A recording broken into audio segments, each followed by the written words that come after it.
Hello friends, Rehman গার্ডেন্সে আপনাদের প্রত্যেককে স্বাগতম। আশা করছি আপনারা প্রত্যেকে সুস্থ আছেন এবং ভালো আছেন। আপনাদের প্রত্যেকে সুস্থতা কামনা করে আজকে একটা নতুন ভিডিও শুরু করছি। ভিডিওতে আপনারা যে গাছটাকে দেখতে পাচ্ছেন, এটা হচ্ছে একটা চাইনিজ মাল্টা লেবুর গাছ। এই চাইনিজ মাল্টা লেবু গাছটা কিন্তু বছরে 2 থেকে 3 বার ফলন দেয়, তবে ম্যাচিউর হওয়ার বা প্রাপ্তবয়স্ক হওয়ার পর। ছোট বয়সে কিন্তু 2 থেকে 3 বার ফল দেয় না, এরা প্রথম একবারই ফল দেয়, তারপর একটু বড় হওয়ার সাথে সাথে 2 বার, আর তারপর বড় হওয়ার যখন ম্যাচিওর হয়ে যায় সারা বছরই আপনি বিভিন্ন স্টেজে এর গায়ে ফল, ফুল এবং মাঝারি মানের লেবু দেখতে পাবেন। আপনাদের সাথে যে ভিডিওটা আপনারা দেখতে পাচ্ছেন, এর গায়ে দেখতে পাচ্ছেন যে লেবু সেট হয়ে গেছে। এবং এর আগে আপনাদের সঙ্গে যে ভিডিওটা শেয়ার করছি এটাকে ফুল শেয়ার করেছি। এবার আমি যে ফলগুলো সেটিং হয়েছে সেই ফলগুলো আপনাদের দেখাচ্ছি। গাছটা কিন্তু সেরকম একটা বড় নয়, তবে গাছটার বয়স আছে। যেহেতু গাছটা বয়স আছে সেই জন্য ফল সেটিং হওয়া শুরু হয়ে গেছে।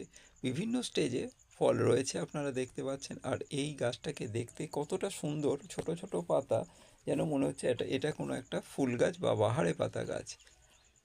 এটা যখন বড় জায়গায় আপনি বসাবেন বা বড় টবে বসাবেন, এটাকে যখন গাছটা একটু বড় হবে দেখতে অসাধারণ লাগে।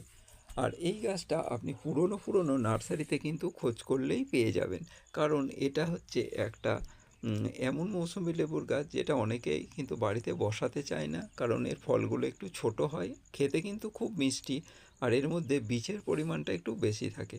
তবে আপনি এই গাছটা যারা ছাদ বাগান করতে চান বা যাদের বাড়িতে জায়গা আছে বিভিন্ন ধরনের গাছ বসাতে চান, তারা অবশ্যই এই গাছটাকে বসাবেন।